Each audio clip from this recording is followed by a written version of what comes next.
Welcome to our channel. Today we how to log in to Dribbble easy tutorial step by step clearly. To begin, open your preferred web browser.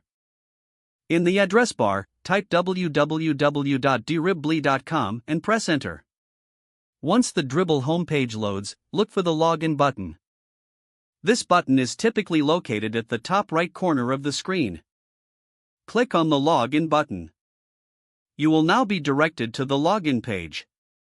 Here, you can choose to log in using your email and password. Enter your email address in the designated field. Next, type your password in the following field. If you would like to stay logged in on this device, check the Remember Me box. Once all information is entered correctly, click on the Login button. If you prefer to log in using social media, select one of the options provided. These options usually include Google and Apple. Click on the corresponding button for your chosen social media account. You may be prompted to enter your credentials for that account. After successfully entering your details, you will be redirected back to Dribbble. Once logged in, you can access your profile and start exploring. If you encounter any issues, ensure that your email and password are correct. For forgotten passwords, click on the Forgot Password link and follow the instructions.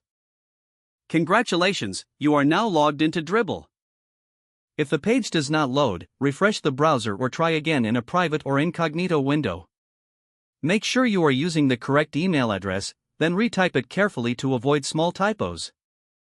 If your password is not accepted, use the reset option and create a new strong password you can remember.